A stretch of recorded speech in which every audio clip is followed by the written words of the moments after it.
Hola, ¿qué tal? Dios te bendiga. Nuevamente le doy gracias al Señor por la oportunidad que nos da de poder entrar a tu hogar a través de este medio, continuar con nuestro estudio del libro de Mateo, verso por verso. Si tú te acabas de incorporar a este estudio, quiero decirte que hasta el capítulo 3, versículo 4, que es el que miramos el día de ayer, lo puedes encontrar a través de nuestra página en YouTube, nuestra página en Facebook, los audios en Spotify. Y si tú quieres, si tienes la oportunidad y deseas en tu corazón el aprender más de todo el contexto histórico en el cual se movió Mateo y todo el contexto histórico en el cual vivió nuestro Señor Jesucristo, puedes tomar estos estudios, ponerte al día, ¿verdad? Y que sea de gran bendición para tu vida y que esta semilla que entra en tu corazón pueda dar fruto al 100 por 1. Me gustaría iniciar con una oración en esta mañana para que el Señor bendiga, ¿verdad?, este estudio y que pueda ser de gran bendición para tu vida y que la semilla que se siembra el día de hoy pueda dar ese fruto al 100 por 1. Vamos a orar. Señor, te damos gracias por la oportunidad que nos das, gracias por tu amor, gracias por tu misericordia. Gracias, Señor, porque confiamos en ti, confiamos en tu palabra, confiamos en todo lo que tú has hablado en nuestras vidas. Queremos poner este día en tus manos.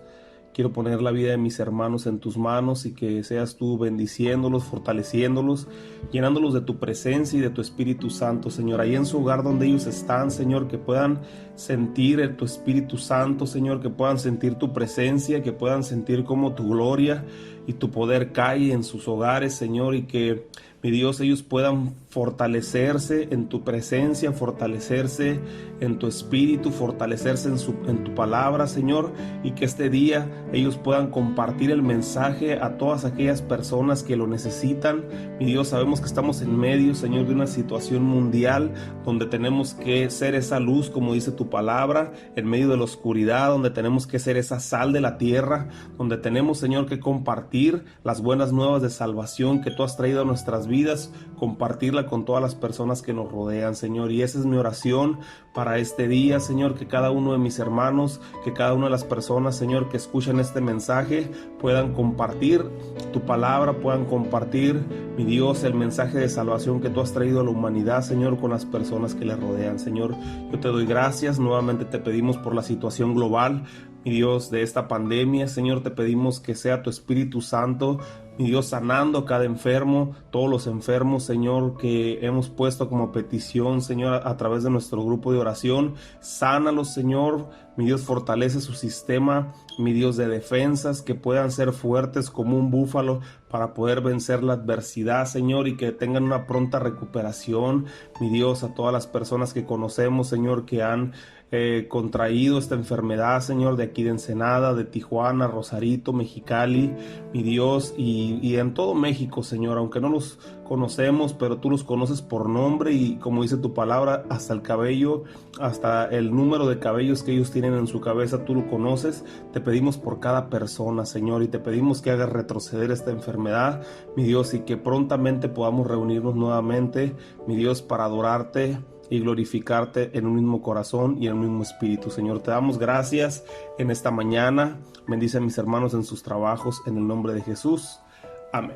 Muy bien, continuamos con el versículo 5 y dice así: en el nombre del Padre, del Hijo y del Espíritu Santo. Dice: y salía a él Jerusalén y toda Judea y toda la provincia de alrededor del Jordán, y eran bautizados por él en el Jordán, confesando sus pecados, ¿verdad?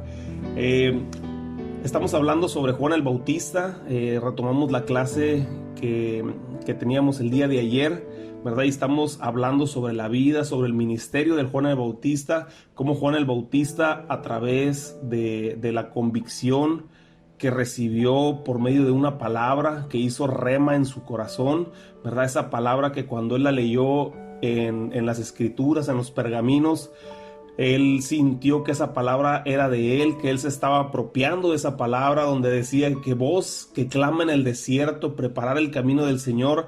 Hacíamos énfasis que Juan, cuando él leyó esta palabra, podemos nosotros deducir que esa palabra ardió en su corazón y él dijo: yo soy esa persona, yo soy aquel que va a levantar su voz en medio del desierto, ¿verdad? Para preparar el camino del Mesías, preparar el camino del Señor, para allanar ese camino y que el corazón de las personas vuelvan a amar a Dios con todas sus fuerzas, amar a Dios con todo su corazón. Juan el Bautista dijo con todo su corazón: esa palabra es para mí, ¿verdad? Entonces estamos hablando sobre el ministerio de Juan el Bautista, lo impresionante, lo precioso que es el ministerio de Juan el Bautista y cómo a través de abrazar las promesas de la palabra, él pudo hacer un parteaguas en el tiempo donde Jesucristo nació, ¿verdad? El antes y el después en el pueblo de Israel, y ser reconocido y que su fama creciera de una forma impresionante. Aunque ese no fue su objetivo, yo te puedo asegurar que su fama creció de una forma impresionante, ¿verdad? Entonces Juan el Bautista era un hombre reconocido, como te digo, y para muestra era que hombres de Jerusalén y hombres de Judea, que en sí eran todos los que eran de raza pura del pueblo judío, del pueblo de Israel. Recordamos que el pueblo de Israel fue dividido en dos partes. Te lo voy a seguir mencionando porque el libro de Mateo habla mucho sobre la cultura de los judíos, y las dos razas, o las dos partes de las tribus fueron divididas. 10 se fueron al norte y 2 se fueron al sur. Las primeras 10 estuvieron cautivos más o menos en el año 700 por el imperio de los asirios, y en el año 600 el pueblo de Judá y de Benjamín fueron cautivos de Nabucodonosor en su campaña, ¿verdad? Donde fue Babilonia y destruyó el templo, y ahí ellos fueron cautivos. Entonces la historia relata que las dos tribus del sur, que era Judá y Jerusalén, ellos permanecieron unidos y no se mezclaron con otras razas, no se mezclaron con otras naciones. Así es que cuando ellos fueron libertados del exilio, ellos regresaron y volvieron a ser sus comunidades, ¿verdad? Pura sangre, si lo podemos decir de esa manera, mientras que las tribus del norte, fueron dispersas y fueron mezcladas con otras naciones, ¿verdad? Entonces, cuando dice la palabra de Dios que salía todo Jerusalén y Judea, o Jerusalén y Judea salían para ser bautizados por Juan el Bautista en el Jordán y confesar sus pecados, estamos hablando de gente que tenía una cultura muy arraigada y eran muy celosos de sus tradiciones, ¿verdad? Y ellos aceptaban a Juan el Bautista. Quiere decir que Juan el Bautista tenía un renombre impresionante, ¿verdad? Era muy conocido en aquel tiempo por su denuedo, ¿verdad? Por la seguridad con la que él compartía el mensaje, ¿verdad? Y con la autoridad con la que él expresaba el mensaje de salvación y el preparar el camino del Mesías para lo que él había sido llamado, ¿no? Entonces, el bautismo, en realidad, cuando dice la palabra de Dios que ellos eran bautizados, ¿verdad? No se había visto en el Antiguo Testamento, ¿verdad? Hasta ese tiempo se empieza a mencionar el bautismo. Entonces, sin embargo, era una tradición judía, era algo que ellos llevaban a cabo, ¿verdad? El bautismo era algo muy común en el tiempo de Jesús, en el tiempo de Juan el Bautista, y unos años antes del antes de Cristo, donde se partió el tiempo, también era muy común que el pueblo judío, ¿verdad? Y todos aquellos que tenían su tradición como judía, eran bautizados, ¿verdad? Pero ¿qué representaba el bautismo? Yo no sé si tú sepas o en algún momento de tu vida te hayas preguntado ¿qué representa el bautismo? ¿Para qué nos tenemos que bautizar nosotros como creyentes, como hijos de Dios, como aquellos que hemos aceptado al Señor Jesucristo en nuestro corazón para caminar y servirle? Todo lo que hemos aceptado ser discípulos de Jesús, ¿por qué es necesario que nosotros nos bauticemos, verdad?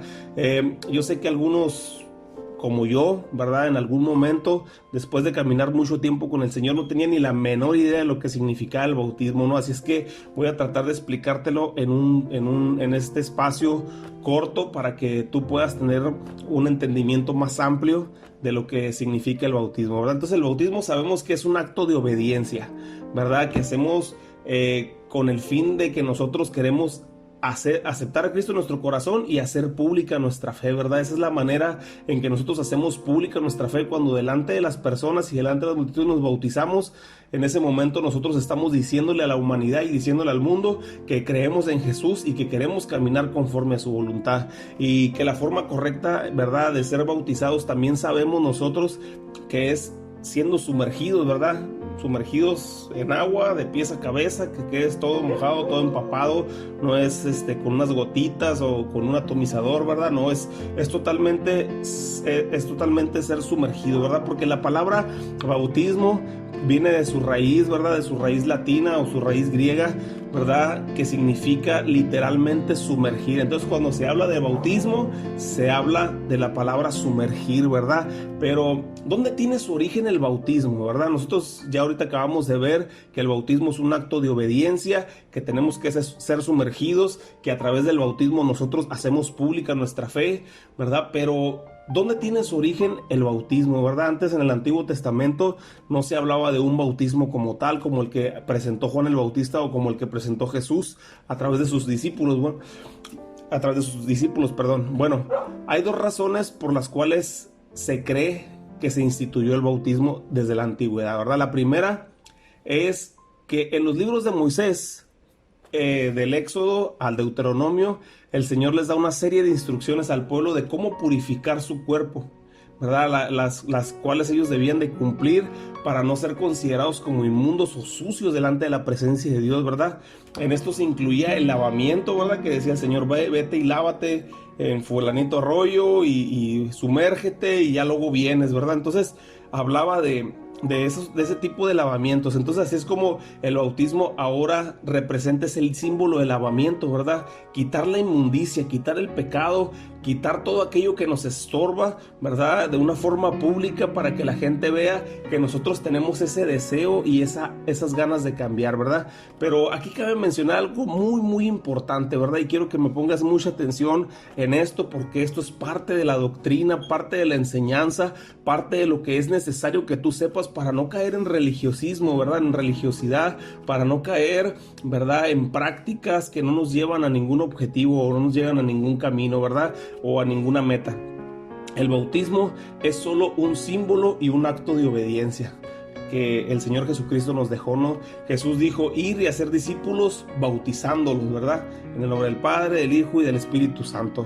Entonces aquí Jesús anunció el bautismo a sus discípulos también, ¿verdad? Les dijo, bauticen a las personas que se vayan convirtiendo, ¿verdad? De alguna manera les dio la instrucción, estoy parafraseando un poquito, ¿verdad? Jesús nunca bautizó a nadie, pero sus discípulos tenían la instrucción de parte de Jesús en bautizar, ¿verdad? Entonces, cada vez que Jesús hablaba del bautismo, hablaba, ¿verdad? Considerando el bautismo de Juan el Bautista. Entonces, quiero decirte algo importante, el bautismo no te salva, ¿verdad? Del pecado, no te salva, ¿verdad? O sea, verdaderamente es un acto simbólico, no te salva si tu condición no es una condición de arrepentimiento, ¿verdad? El bautismo es solamente un acto de obediencia, pero es importante que dentro de tu corazón existe el deseo de arrepentirte y cambiar tu vida, las prácticas malas que quizás puedas tener, ¿verdad? Por unas prácticas nuevas, comenzar a dar frutos dignos de arrepentimiento, ¿verdad? Recordamos que la definición de arrepentimiento, ¿verdad? Es un cambio radical de actitud, no se trata únicamente de decir me siento mal por esto que hice, de decir únicamente, ¿verdad? Tengo remordimiento porque cometí esta falta, ¿verdad? Porque si nada más sentimos remordimiento, al cabo de unos días, al cabo de unos meses, vamos a volver a cometer las mismas fallas, pero cuando verdaderamente estamos arrepentidos, empezamos a dar frutos dignos de arrepentimiento. Entonces, por eso, los que eran bautizados con Juan, ¿verdad? Confesaban sus pecados para así poder tomar la decisión de caminar una vida nueva. Entonces era importante, ¿verdad? Eran bautizados, pero también confesaban sus pecados y decían, ¿sabes qué? Mira, yo hice esto, cometí esta circunstancia, o yo hice esto el día de ayer, pero el día de hoy vengo a bautizarme porque quiero cambiar mi vida, quiero dejar mi vida pasada y empezar a caminar una vida nueva con el Señor. Entonces es necesario que te bautices una vez que has tomado la decisión de servir al Señor, ¿verdad? Es de suma importancia, y esto no radica en el tiempo. Quiero decirte que no es que tú tengas 1 año o tengas 2 años o tengas 10 años caminando con el Señor, ¿verdad? En la palabra de Dios podemos encontrar que los seguidores de Jesús, los que se convirtieron, ¿verdad? También con los apóstoles, una vez que creyeron en Jesús, lo aceptaron en su corazón e inmediatamente fueron bautizados. Aquí, para que tú digas, ¿sabes qué? Yo soy candidato para bautizarme, Lo más importante es que tú creas en Jesús y lo aceptes, y en ese momento tú eres candidato para ser bautizado. Así es que si tú no has sido bautizado, ¿verdad? Y tú dices, no, me quiero esperar unos 50 años para poderme bautizar hasta que esté listo, quiero decirte que eso no está escrito en la Biblia, ¿verdad? En la Biblia menciona que las personas creían, aceptaban a Jesús y entonces en ese momento eran bautizados, ¿verdad? Entonces aquí así que, como te digo, esto no es cuestión de tiempo, sino de un deseo del corazón de arrepentirse y hacer las cosas nuevas, ¿verdad? De una forma radical, un cambio totalmente de actitud, ¿verdad? Entonces, esa es la primera explicación que nosotros tenemos sobre el bautismo. Ahí en el libro de Moisés en los libros de Moisés lo menciona como esas prácticas de lavamiento, ¿verdad? Lavamiento de pecados, lavamiento para dejar nuestra inmundicia. Y la segunda cosa, ¿verdad? Que también se cree que de ahí surge el bautismo, es a través de la representación de la salida del pueblo de Israel de Egipto, ¿verdad? Cuando ellos atravesaron el Mar Rojo, y cuando ellos entran al Mar Rojo, pues aunque estaba seco y luego salieron, es símbolo de esa inmersión o ese sumergimiento, ¿verdad? No sé si es la palabra correcta, ¿verdad? Pero que se sumergieron y luego salieron de la profundidad de las aguas y salieron para empezar a disfrutar una vida en libertad, una vida libre de esclavitud, que ahora era lo que el Señor les estaba ofreciendo, ¿no? Entonces, de esa misma manera, cuando nosotros creemos en el Señor y somos sumergidos, ¿verdad?, en esa agua, nosotros salimos de esa agua después de haber sido bautizados con una nueva vida para nosotros caminar ya no en esclavitud, ya no en pecado, ya no en las malas prácticas que teníamos en nuestra vida anterior, sino empezar a vivir una vida nueva, una vida llena de obediencia para con el Señor, tomado de su mano y creyendo en las promesas que el Señor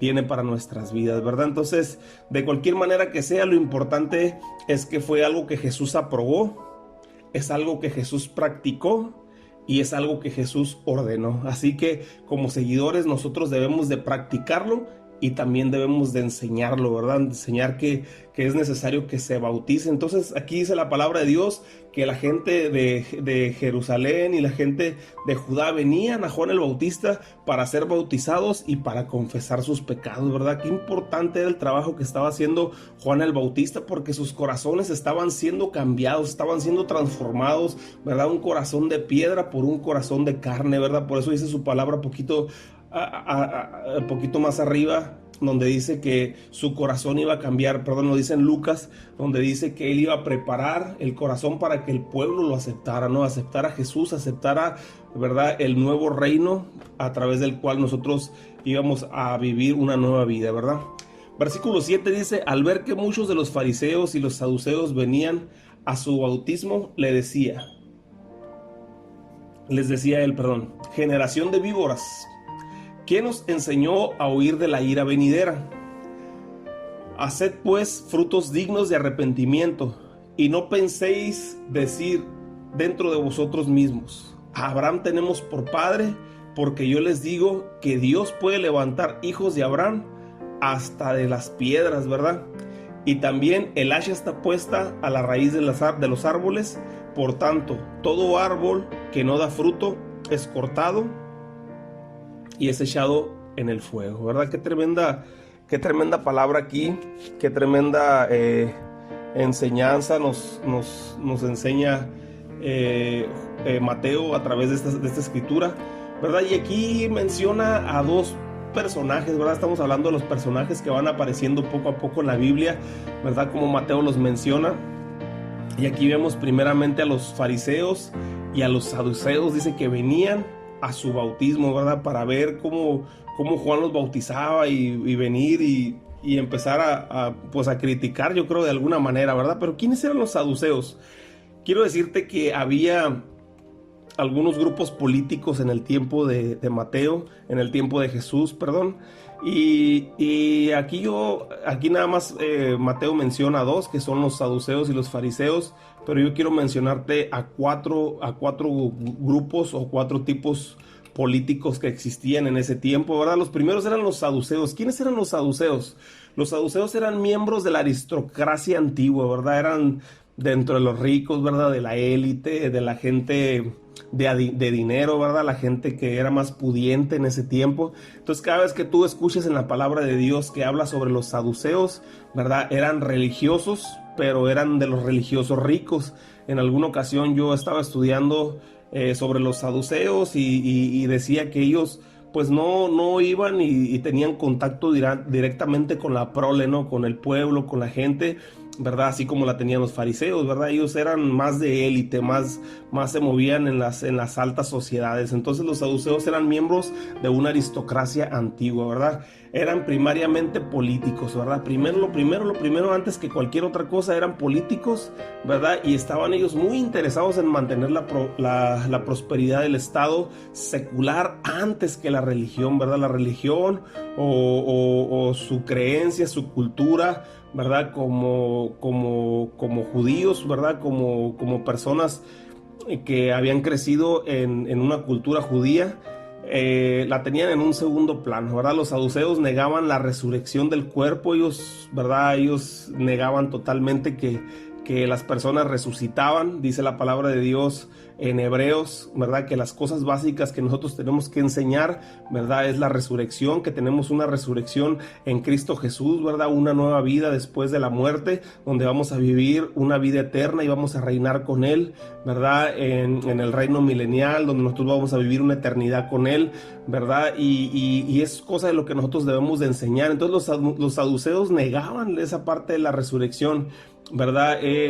Ellos negaban también, ¿verdad? Las futuras recompensas o los castigos que podía haber después de la vida. Y la palabra de Dios habla de galardones, habla de recompensas, así es que pues parte de lo que ellos creían, pues estaba en contra de la palabra, ¿no? Entonces mantenían ellos siempre que el alma perecía con el cuerpo, o sea que en cuanto se terminaba la vida, se terminaba todo, ¿verdad? Como por ahí escuchamos gente que dice, el mundo no se va a acabar, dice, el mundo se acaba al que se va muriendo, ¿no? Entonces aquí podemos ver un vivo ejemplo que los saduceos tenían esa creencia, ese entendimiento, esa forma de pensar, que una vez muerto, pues ahí se acababa todo. Entonces negaban la existencia de los ángeles, ¿verdad? Negaban la existencia de los espíritus o de nuestro espíritu, que nosotros, ¿verdad? Somos espíritu, alma y cuerpo, ¿verdad? No sentían la necesidad de una divina providencia, o sea, de que el Señor los proveyera, ¿verdad? Pero descansaban en sus propios recursos. Ellos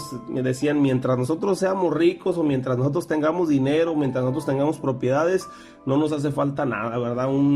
Una mentalidad capitalista totalmente, ¿verdad? Su oposición a Jesús se hallaba basada principalmente en las consideraciones políticas, ¿verdad? Ellos eran políticos de corazón. Ellos aprobaban y se la pasaban ellos metidos entre discusiones políticas, y ellos, eso es lo que defendían ellos, los saduceos, ¿verdad? Eran una élite que defendía muchas de las cosas políticas, ¿verdad? Por otra parte tenemos a los fariseos. ¿Quiénes eran los fariseos, verdad? Los fariseos eran aquellos que resistieron a la influencia extranjera, ¿verdad? Eran muy celosos de sus tradiciones, ¿verdad? Encontramos en la palabra de Dios cuando Jesús les reclama mucho a los fariseos, ¿verdad? Donde les decía sepulcros blanqueados y les decía, no hagas como esos fariseos, ¿verdad? Que levantan su voz en las plazas, ¿verdad? Y cuando ayunan hacen esto, ¿verdad? Los fariseos eran personas muy celosas, ¿verdad? Y rechazaban mucho a las personas extranjeras. Ellos formaban parte de un partido religioso cuyo principal fundamento era la completa separación de todo aquello que no fuera judío, ¿verdad? Todo lo que no fuera judío, ellos lo hacían a un lado, no lo tomaban con importancia, no lo tomaban con valor, ¿verdad? Algunas de las características de los fariseos que se pueden indicar son sus escrupulosas observaciones en la ley, ¿verdad? Ellos andaban ahí siempre sobre la tilde, sobre la coma, la ley esta o el mandamiento este, ¿verdad? De hecho, Jesús les decía, ¿verdad? Ustedes diezman del comino y les daba una cátedra al Señor Jesús, porque ellos trataban siempre de ser muy escrupulosos en la observación de la ley, pero su corazón estaba totalmente alejado de la presencia de Dios, ¿verdad? No tenían absolutamente nada, sino únicamente seguir como robotcitos, ¿verdad? Una ley que había sido escrita de parte de Dios, ¿verdad? O que había sido dada a Moisés de parte de Dios, ¿verdad? Y dejaban a un lado el amor por el prójimo, el amor por las personas, por únicamente ellos cumplir una ley, ¿no? Otra de las cosas que se pueden indicar sobre los fariseos era su creencia en la inmortalidad del alma, en la resurrección del cuerpo y en las futuras recompensas y castigos, ¿verdad? Ellos sí creían en todo esto.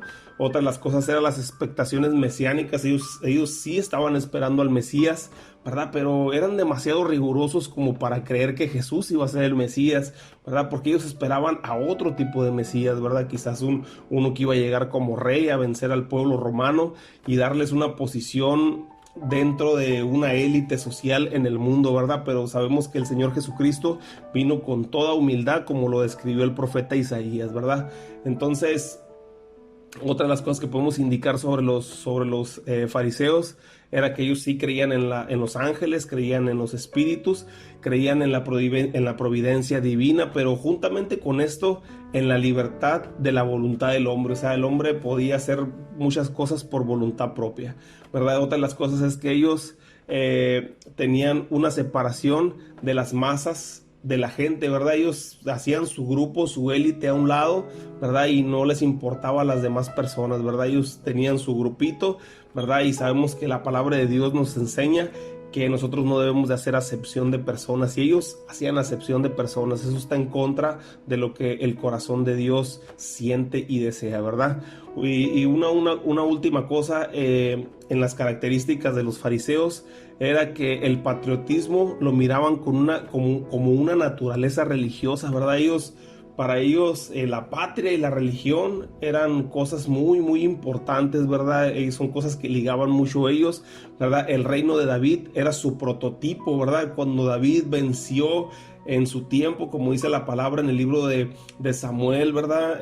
Como David fue un rey muy prominente que gobernó el Medio Oriente conocido en aquellos años, ¿verdad? Ellos esperaban ese tipo de reinado, ¿verdad? Pero nosotros sabemos que el Señor Jesucristo no vino a reinar con espada, no vino a reinar, ¿verdad? Como lo hizo el rey David, sino él venía a reinar en humildad, en amor, y que el corazón de las personas fuera transformado, ¿verdad? Entonces los fariseos se oponían a Jesús únicamente por cuestiones religiosas, ¿verdad? Ellos no estaban de acuerdo con Jesús. Para ellos muchas de las cosas que hacía Jesús, ¿verdad?, estaban fuera de lo permitido dentro de la ley de Moisés. Entonces esas eran las discusiones que tenían los fariseos con Jesús, ¿verdad? Pero esta existencia de otros partidos políticos en este tiempo, ¿verdad?, nos lleva también a un grupo que se llamaban los herodianos. Los herodianos eran pues se podría decir, unos mantenidos del gobierno de Herodes, ¿verdad? Ellos sostenían que los gobernadores extranjeros, ¿verdad?, como Herodes, que en realidad pues no era judío, ¿verdad?, eran una mejor garantía de protección para la vida y para la propiedad de los mismos judíos, ¿verdad?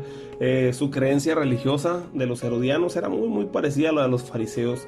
Y finalmente aparece otro grupo que tú has escuchado, el grupo de los celotes, ¿verdad? El grupo de los celotes era un grupo de guerrilleros que estaban siempre en contra, ¿verdad?, del reino romano, ¿verdad? Del imperio romano. Es más o menos como, ¿verdad?, para nosotros los mexicanos, ¿verdad? Hubo un tiempo, ¿verdad?, hace algunos años, que se levantó un grupo que se llamaban como los zapatistas, ¿verdad? Y ellos estaban en contra del gobierno. De la misma manera, los celotes también estaban en contra del gobierno, ¿verdad? Los celotes eran muy parecidos también a los fariseos en su creencia, ¿verdad? Eran muy rigurosos en su creencia en el Señor, pero ellos insistían en la guerra contra Roma, ¿verdad? Lo que ellos querían, siempre preparaban emboscadas, siempre trataban de agarrar a soldados y matarlos, pelear. Un celote era una persona, un asesino, era una persona agresiva, ¿verdad? Por ahí miramos en la historia uno de los discípulos de Jesús, ¿verdad?, Simón el celote, ¿verdad? Una persona que se convirtió, aceptó al Señor en su corazón y su vida fue transformada, pero venía de ese contexto, ¿verdad?, histórico en su vida, de que era un celote. Entonces, varias revueltas promovidas por ellos no tuvieron éxito, ¿verdad? Porque no se trataba de vencer al pueblo romano a través de golpes y sangre y a través de espada, ¿verdad? Sabemos que nosotros entendemos ahora en este tiempo que la forma correcta de que el Señor Jesucristo nos enseñó que cómo se podía vencer el pueblo romano era a través de la oración, a través de volver su corazón a la obediencia del Señor, ¿verdad? Y a través de tratar de cautivar los corazones enseñándoles la palabra, ¿verdad? Entonces muchas de las revueltas que ellos tuvieron no tuvieron éxito y fueron severamente reprimidos por el gobierno romano, ¿verdad? El espíritu alentado por este partido se desató muchas guerras contra los romanos, y una de ellas fue una de las más importantes, ¿verdad?, para el pueblo judío, y fue en el año 70 después de Cristo, cuando vino la destrucción de Jerusalén.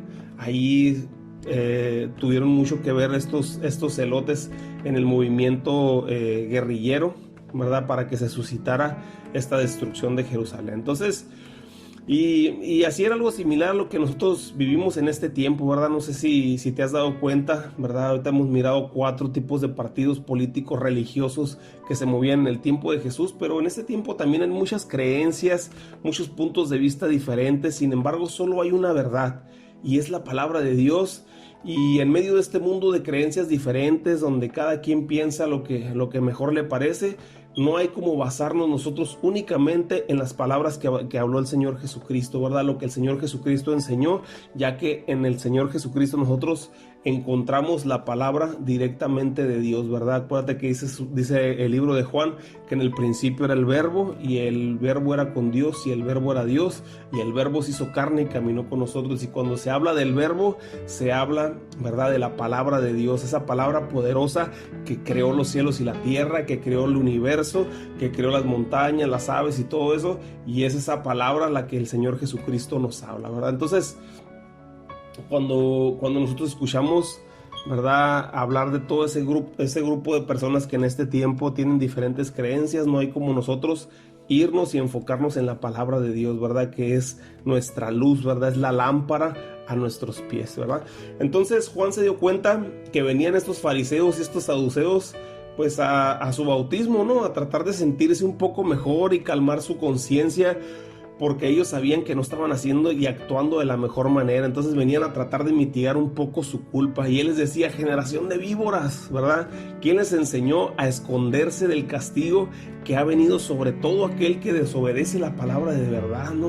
Eso es lo que les decía les decía Juan el Bautista. Juan el Bautista, siendo una persona muy letal y muy directa en su predicación, ¿no? Porque como dice su palabra en Isaías 29:13, ¿no? En Isaías 29:13 dice pues el Señor: porque este pueblo se acerca a mí con su boca y con sus labios me honra, pero su corazón está lejos de mí, y su temor de mí no es más que un mandamiento de hombre que le ha sido enseñado. ¿A poco esto no eran lo que los saduceos y los fariseos eran? ¿Verdad? Eran nada más un grupo religioso que solo querían cumplir como robots un puño de mandamientos, pero su corazón absolutamente alejado de Dios, del Dios creador, de aquel Dios que deseaba que de corazón sincero se acercaran a Él. Sin embargo, ellos únicamente querían cumplir un mandamiento y seguir con su vida, ¿verdad? Por eso, y conociendo lo que Juan el Bautista entendía en su corazón, en el corazón de las personas, lo que Juan el Bautista alcanzaba a ver, a visualizar, porque él los conocía, ¿verdad? Juan el Bautista se atrevió a reprenderlos en público y hasta decirles: ¿verdad? Yo sé que ustedes piensan que ustedes son hijos de Abraham, ¿verdad? Yo sé que ustedes piensan que tienen derechos en Abraham, ¿verdad? Porque el ser hijo de Abraham y el ser descendencia de Abraham les daba mucho derecho y los hacía sentir de una élite especial, pero les decía Juan, pero no, que no sea su corona eso, ¿verdad? Porque Dios puede levantar hasta de las piedras hijos de Abraham. Entonces, era importante este mensaje que Juan el Bautista les daba, porque los confrontaba con su realidad para que verdaderamente ellos cambiaran de una vida de pecado a una vida de arrepentimiento. Entonces, ¿se acuerdan que traían pleito con los samaritanos, los del pueblo de Israel, ¿no? No sé si tú recuerdas que los judíos pura sangre tenían pleito con los samaritanos por el hecho de que los samaritanos no eran de una raza judía pura, sino que ellos eran de una mezcla, ¿verdad? ¿Te acuerdas que cuando se fue la dispersión de las 10 tribus del norte, ¿verdad? Pues muchos se mezclaron con otras naciones y entonces nacieron los samaritanos, ¿verdad? Los samaritanos no son otra cosa que una mezcla de judíos con otras naciones. Entonces ellos despreciaban porque ellos se sentían pura sangre, ellos se sentían de un linaje especial, ¿verdad? Y verdaderamente sí son de un linaje especial, sí son de un linaje predilecto, ¿verdad? Pero ellos lo hacían con el afán, ¿verdad? De hacer sentir mal a las personas, ¿verdad? Entonces, cuando dice que Jesús fue y se encontró con la mujer samaritana, ¿verdad? El Señor Jesucristo se puso a platicar con ella, ¿verdad? Y dice que de repente se acercaron sus discípulos y sus discípulos se sorprendieron, ¿verdad? Se asombraron porque ahí mismo especifica en la palabra que sus discípulos pensaron que como Jesús, siendo judío, ¿verdad? Estaba conversando con unas samaritanas, y judíos y samaritanos no se llevaban, ¿verdad? Entonces aquí los fariseos, los saduceos, ellos hacían acepción de personas, ¿verdad? Ellos se creían la última Coca-Cola en el desierto porque Dios, ¿verdad?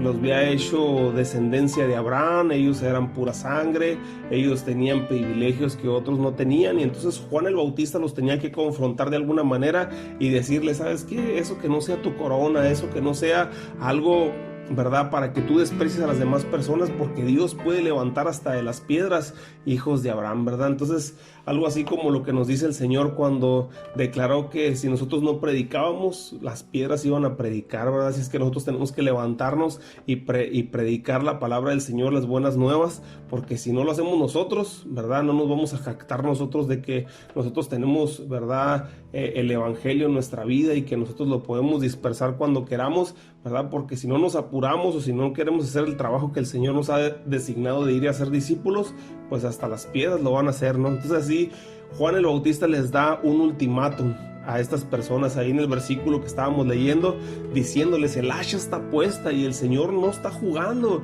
es tiempo de ser un árbol que dé frutos, esos frutos dignos de arrepentimiento, ¿verdad? Frutos de una persona que verdaderamente está arrepentida de sus pecados, arrepentido de su caminar, ¿verdad? No solo de labios, sino de acción, ¿verdad? No solamente de palabras, sino de verdad en su corazón, que se empiece a demostrar ese deseo de arrepentirse y cambiar su vida por una vida nueva en el Señor, ¿verdad? Algo como lo que el Señor nos dice a la humanidad en este tiempo, ¿verdad? El tiempo se está agotando, y así como en aquel tiempo estaba a punto de cambiar la historia de la humanidad, ¿verdad? Cuando vino Jesús a partir el tiempo en dos, cuando vino el Señor Jesucristo, cuando vino Juan el Bautista a preparar el camino del Señor, la humanidad, ¿verdad? Tuvo un cambio total en ese tiempo, y entonces en este tiempo también nosotros estamos en víspera de un cambio, ¿verdad? Estamos en víspera del arrebatamiento, de la venida del Señor Jesucristo, ¿verdad? Por su iglesia. En este tiempo estamos a punto de que las cosas cambien, ¿verdad? En la historia de la humanidad. Jesús viene pronto por una iglesia sin mancha y sin arruga,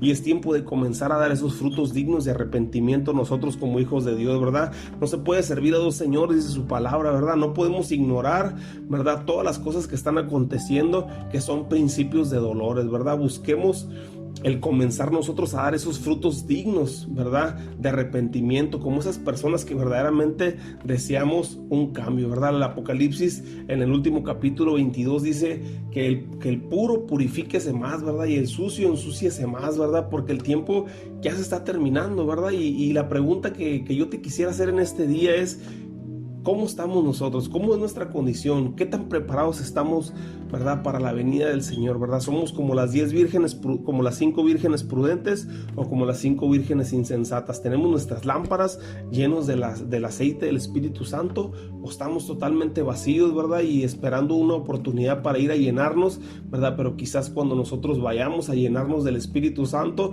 a lo mejor en ese tiempo viene el Señor y no alcanzamos, verdad, a irnos con Él, verdad. Necesitamos prepararnos, ¿verdad? Necesitamos como iglesia tomarnos a consideración, ¿verdad? Lo que la palabra de Dios nos enseña, y aquí la palabra de Dios nos enseña que el hacha está puesta, ¿verdad?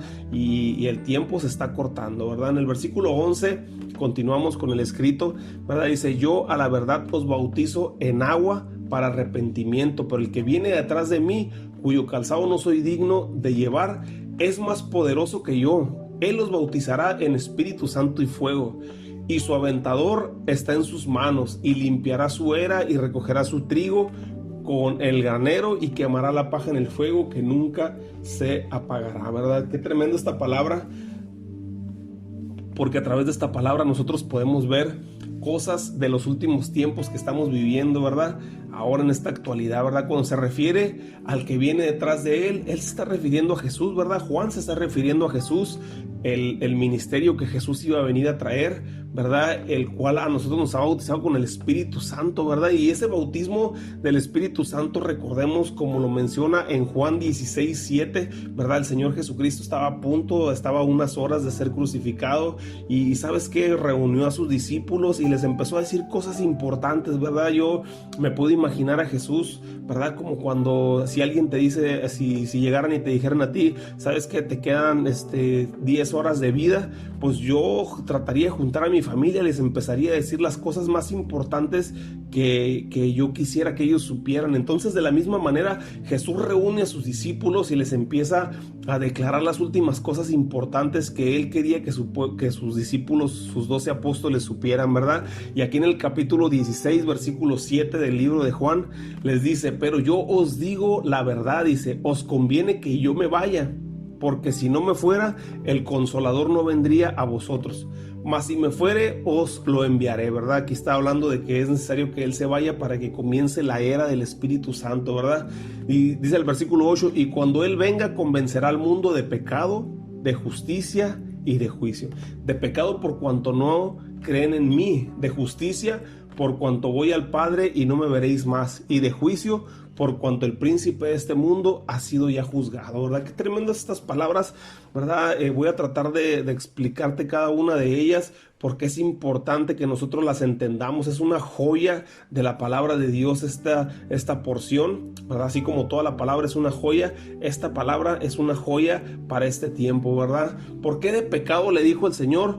Porque el Espíritu Santo, ahora que está en nosotros, nos recuerda y nos redarguye de las cosas que son pecado, ¿verdad? Es decir, cuando nosotros vamos a cometer alguna falta, cuando nosotros vamos a cometer algún pecado, el Espíritu Santo rápidamente nos redarguye. Esa es la función que hace el Espíritu Santo en nuestra vida, ¿verdad? El incomodarnos, ¿verdad? Cuando nosotros vamos a fallar o cuando hemos pecado, ¿verdad? Que nosotros ya le fallamos al Señor, el Espíritu Santo rápidamente nos redarguye, nos hace sentir mal por nosotros, porque dice la palabra de Dios que el Espíritu Santo nos cela, ¿verdad? Nos cela ardientemente, ¿verdad? Entonces, cuando nosotros cometemos una falla, el Espíritu Santo está ahí para hablarnos y para decirnos: ¿sabes qué? Has cometido un error, es necesario que tú te humilles, es necesario, ¿verdad? Que tú te postres delante de la presencia de Dios y pidas perdón por esta falla, ¿verdad? Es por eso que el Señor Jesucristo dijo que el Espíritu Santo nos iba a convencer de pecado, ¿verdad? Cuando él venga nos iba a convencer de pecado.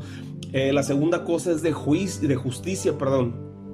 El Espíritu Santo nos va a convencer de justicia porque el Señor Jesucristo iba para el Padre y se iba a sentar a la diestra del Padre y iba a estar todos los días, día y noche, sentado, ¿verdad?, al lado del Padre para interceder por nosotros, ¿verdad? Por eso dice la palabra de Dios en Romanos: justificados pues por la fe en Jesús, tenemos paz para con Dios, ¿verdad? Por cuanto todos pecamos y estábamos destituidos de la gloria de Dios, pero hemos sido justificados gratuitamente por la redención que es en Cristo Jesús, ¿verdad? Mas Dios muestra su amor con nosotros en que nosotros, siendo pecadores, Cristo murió por nosotros, ¿verdad? Nosotros hemos sido justificados por Jesús, ¿verdad? Hemos sido justificados por su muerte, ¿verdad? Él ya pagó por nuestros pecados, él ya pagó por nuestras fallas, él está sentado a la diestra del Padre intercediendo por nosotros, ¿verdad? Él nos justifica. Por eso nosotros creemos en esa justificación de parte de Jesús, ¿verdad? Para con el Padre. ¿Por qué? Porque el Espíritu Santo nos convence de justicia, nos convence de que el Señor Jesucristo nos está justificando delante del Padre, ¿verdad? Y nuevamente te lo digo, no es esto para que nosotros pequemos deliberadamente, porque Hebreos dice que el que peca deliberadamente ya no hay más sacrificio, sino una horrenda expectación de juicio que ha de consumir a los adversarios, ¿verdad? Pero es para que nosotros día a día nos tratemos de purificar, como dice Apocalipsis 22, ¿verdad? El puro purifíquese más, ¿verdad? Que nuestro caminar sea en purificación, ¿verdad? Como dice la palabra, ¿verdad? Que nosotros tenemos la confianza de verle cara a cara al Señor y que nosotros nos tratemos de purificar todos los días porque cuando lleguemos a su presencia, ¿verdad? Vamos a ser transformados, ¿verdad? Como Él es, en esa pureza y en esa santidad. Entonces el Espíritu Santo lo que hace es convencernos de justicia, ¿verdad? De que el Señor Jesucristo está sentado a la diestra del Padre para interceder por nosotros. Y finalmente dice que el Espíritu Santo nos va a convencer de juicio, porque nosotros sabemos que es inminente un juicio final, ¿verdad? Para la humanidad, porque aunque nosotros quisiéramos que no sucediera esto, ¿verdad? La palabra de Dios es muy clara y la palabra de Dios enseña que va a haber un juicio final donde nosotros vamos a ser juzgados, ¿verdad? Por nuestras buenas obras o por nuestras malas obras, ¿verdad? Dice la palabra de Dios que nosotros por nuestras palabras seremos justificados y por nuestras palabras seremos condenados. Hasta por nuestras palabras nosotros vamos a tener que presentar nuestra defensa, ¿verdad? O vamos a tener que presentar esa justificación por cada palabra que nosotros hablamos. Así es que tengamos mucho cuidado con lo que decimos, ¿no? Entonces el Espíritu Santo nos va a convencer de juicio, ¿verdad? De este juicio final que le espera a la humanidad para todos aquellos que no han creído y no han aceptado al Señor en su corazón y lo han rechazado la palabra de verdad, ¿verdad? Entonces nosotros debemos de caminar en obediencia a través de la instrucción de Jesús, pero es inminente ese juicio final, ¿verdad? Entonces, así que cuando Juan el Bautista les decía, el Señor nos va a bautizar con su Espíritu Santo, hacía referencia a la convicción de pecado, de justicia, ¿verdad? Que íbamos a tener nosotros cuando el Espíritu Santo llegara a nosotros. Pero cuando Mateo menciona las palabras de Juan el Bautista, donde dice que vamos a ser bautizados en el Espíritu Santo y fuego, ¿verdad?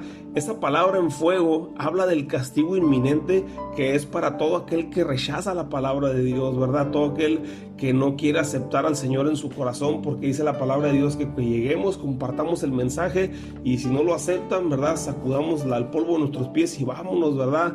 Hacia al siguiente lugar, hacia la siguiente familia, ¿verdad? Entonces aquí habla la palabra de Dios muy clara en que va a haber un fuego, ¿verdad? Por eso dice la palabra de Dios ahí que va a tener el aventador, yo me imagino un trinche en la mano, ¿verdad? Y que va a separar a la maleza, o sea, todo lo que es la hierba mala del trigo que es bueno. Y el trigo dice que lo va a meter a su granero y la maleza va a ser quemado en el fuego que va a arder pues por siempre, el fuego que nunca se va a apagar, ¿no? Entonces así que cuando le pidas al Señor que te bautice con el Espíritu Santo, no le digas que también te bautice con el fuego, ¿verdad? Muchas ocasiones yo he escuchado esa palabra y esas oraciones, quizás yo la llegué a hacer en algún momento, donde yo le decía al Señor, Señor, bautízame con tu Espíritu Santo y con tu fuego, ¿verdad? Pero acuérdate que aquí el auditorio, lo que está hacia la persona que está hablando Juan el Bautista, les está reprendiendo, les está regañando al grupo de los fariseos y los saduceos, y les dice, sabes que va a venir una persona que nos va a bautizar en el Espíritu, pero va a venir también con ese fuego, ¿verdad? Ese fuego purificador de juicio para las naciones. Entonces yo quiero dejarte con esto, quiero cortar hasta aquí, ¿verdad? Versículo 11, ¿verdad? Necesitamos nosotros estar en el entendimiento, ¿verdad? Que el Señor Jesucristo nos ha venido y nos ha bautizado con su Espíritu Santo, ¿verdad? Para que nosotros caminemos y proclamemos el mensaje de salvación. No te quedes callado, ¿verdad? El tiempo se está cortando, cada vez estamos más cerca de su venida, así es que prepárate como esas 5 vírgenes que fueron prudentes, prepárate porque dice su palabra que viene como ladrón en la noche y necesitamos estar listos, necesitamos estar preparados, ¿verdad? Tenemos una confianza y tenemos una esperanza de que el Señor en Juan 3:16 dice que de tal manera amó Dios al mundo que ha dado a su Hijo unigénito para que todo aquel que en Él cree no se pierda, mas tenga vida eterna. Y dice también que Él no vino a condenar al mundo, sino que a todos fueran salvos por medio de su Hijo, ¿verdad? Y eso es lo importante que nosotros tenemos que entender y lo importante que nosotros tenemos que predicarle a la humanidad, ¿verdad? Que hay una esperanza en el Señor Jesús, que hay una respuesta para nuestros problemas, que hay una respuesta para la situación que estamos viviendo y que si ponemos nuestra entera confianza en el Señor nos va a prosperar, nos va a fortalecer y nos va a sacar adelante de cualquier situación. Yo te dejo con esto, te voy a pedir que ahí donde tú estás me acompañes en esta oración y que sea el Señor sellando esta palabra. Señor, te damos gracias por tu amor, gracias por tu misericordia, Gracias por tu bondad, Señor. Gracias por lo que tú estás hablando en este tiempo a tu iglesia. Yo te pido con todo mi corazón, Señor, que esta semilla pueda quedar sembrada en el corazón de cada uno de mis hermanos y dar fruto al 100 por 1, Señor, y que puedan compartir este mensaje, mi Dios, con todas las personas que le rodean, Padre, para que más personas lleguen al conocimiento de la verdad. Yo te doy gracias en esta mañana, en el nombre de Jesús. Amén.